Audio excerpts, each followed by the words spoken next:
Food processing में जो alcohol use होता है, इसके पीछे क्या प्रोसेस है? उस वो इंग्रीडिएंट के यानी सॉरी फिनिश प्रोडक्ट के जो फाइनल प्रोडक्ट के तौर पर यूज़ होता है, या अ, ये सिर्फ प्रोसेस में इस्तेमाल होता है और फिर ख़त्म हो जाता है?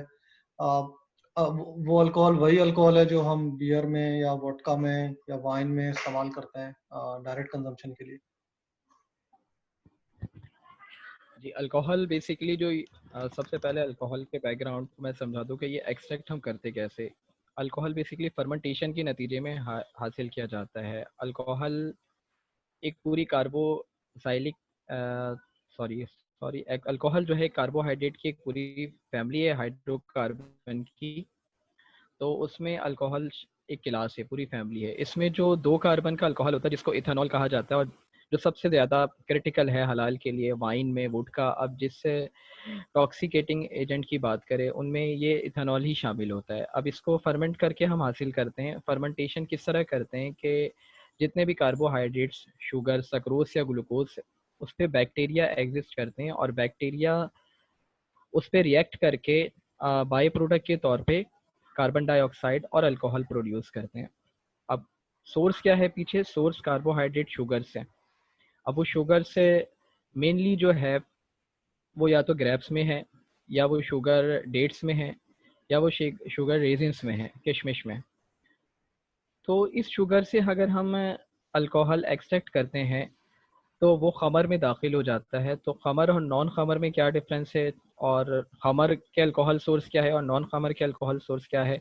मुफ्ती साहब बेहतर तरीके से इस पर रोशनी डाल सकते हैं कि इस्लाम ने किन किन अल्कोहल के सोर्सेज को ख़मर करार दिया गया है। जैसे मेरी नॉलेज के मुताबिक ग्रेप्स, डेट्स और किशमिश जो है, इससे जो हम अल्कोहल एक्सट्रैक्ट कर रहे होते हैं वो अल्कोहल इस्लाम में हराम है। और अगर ये फूड में शामिल किया जाता है तो इसका बेसिक मकसद होता है एंटी बैक्टीरियल एजेंट, या फिर आप इसको प्रेजर्वेटिव कह लें, कि फूड की शेल्फ लाइफ को बढ़ाने के लिए अल्कोहल का यूज़ होता है, और बहुत माइनर क्वांटिटी में होता है। लेस दैन 1% अगर ये यूज़ हो रहा है और इसका सोर्स अगर नॉन खामर है तो फिर ये हलाल है। ठीक है, ये तो मुफ्ती साहब पूछते हैं, लेकिन ये बताएं कि नॉर्मली अल्कोहल जब प्रोसेस में यूज़ होता है तो उसकी क्वांटिटी क्या 1% से भी ज़्यादा हो जाती है? ये फूड पे डिपेंड करता है। ये मैन्युफैक्चरर, अगर आप चॉकलेट की बात करें, चॉकलेट लिक्वर जैसे एक बहुत बड़ा क्वेश्चन मार्क उस पर उठता है। तो चॉकलेट लिक्वर को तो सबसे पहले मैं ये आपको बता दूं कि चॉकलेट लिक्वर में अल्कोहल शामिल नहीं होता है, क्योंकि बहुत सारे लोगों के नज़दीक चॉकलेट लिक्वर का मतलब होता है कि ये भी शराब है और इसमें अल्कोहल शामिल है। बट उसके इंग्रेडिएंट में सिंपल चॉकलेट, कुछ सिरप, उसको एज ए इंग्रेडिएंट यूज़ करके मैन्युफैक्चर कर रहे होते हैं हम चॉकलेट लिक्वर को। तो अल्कोहल के सोर्सेज की जहाँ तक बात है वो मैं आपको बता चुका हूँ। मुफ्ती साहब ख़मर और नॉन ख़मर में इंशाल्लाह इस पे रोशनी जी, जी। डालेंगे। आप उसकी क्वांटिटी बताएँ कि क्वांटिटी नॉर्मली कितनी रेंज होती है उसकी, अल्कोहल की? क्वांटिटी वेरी करता है प्रोडक्ट टू प्रोडक्ट की। अगर एक प्रोडक्ट को हम डेवलप कर रहे हैं तो कितने परसेंटेज में हम इसका यूज़ कर रहे हैं। जैसे कि अभी मेरी रिसर्च के मुताबिक नॉर्मली 1 to 15% इसका यूज़ होता है। अब ये किस तरह पकड़ा जाएगा, क्योंकि अब जाहिर सी बात है इसके डिफरेंट टेस्टिंग मेथड होते हैं, उससे हमें ये तो पता चल जाएगा कि इस प्रोडक्ट में अल्कोहल है या नहीं। लेकिन अल्कोहल का सोर्स क्या है ये हम बता नहीं सकते। ये मैन्युफैक्चरर जो होते हैं कंपनीज के, उनको पता होता है। सोर्स वेरिफिकेशन के बाद ही ये चीज़ डिस्क्लोज हो सकती है, और उसी के नतीजे में हम इस पॉइंट पर पहुंच सकते हैं कि प्रोडक्ट हराम में रखें हम या हलाल में। फिर सही। अल्कोहल से मुताल्लिक़ मेरा सवाल था कि अगर ये क्वांटिटी बहुत कम है और फ़र्ज़ करें कि वो नॉर्मल बियर और वोडका जो नॉर्मल कंज़्यूम होती है जनरली डायरेक्टली, अगर वो फूड में शामिल है और वो बहुत कम है, तो वो फिर भी फूड को हराम कर देगी। ये ख़मर क्या है और नॉन ख़मर जी। क्या है? और अगर कहीं पे ख़मर मौजूद है और वो बहुत थोड़ी तादाद में है, तो उससे क्या फूड हराम हो जाएगा? देखें, एक तो जो इन्होंने बात बयान की है कि जो ख़मर की जो सोर्स है, वो बुनियादी तौर पे 2 सोर्स हैं, एक डेट और एक जो है वो ग्रेप्स ना।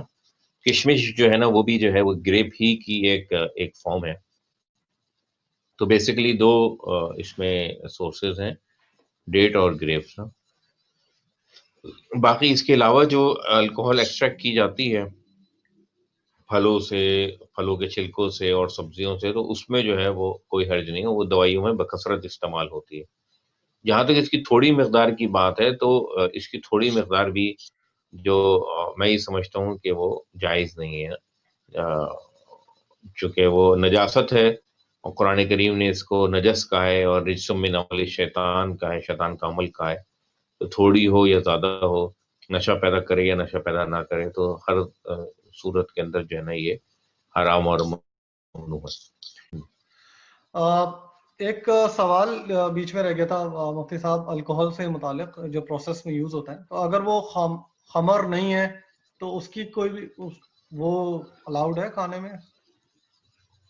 यानी खमर का मतलब ये होता है कि नशा आवर है ना। हम्म, खमर का मतलब ये होता है ना, खजूर और अंगूर की अगर बनी हुई है तो फिर तो ममनू है, और अगर वो अल्कोहल जो है वो दूसरे उसके सोर्सेज हैं तो उसमें कोई हर्ज नहीं है। अच्छा, तो उसकी मतलब जितनी भी होम्योपैथिक की दवाइयों में बहुत यूज होती है।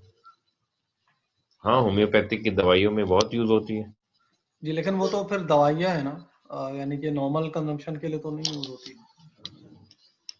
जी हाँ, दवाइयाँ हैं, मगर वो आम यानी स्पेशल अमराज की नहीं है, वो आम यूज के लिए दवाइयाँ हैं, नज़ले के लिए हैं, खांसी के लिए है, इस तरह की चीजों के लिए है।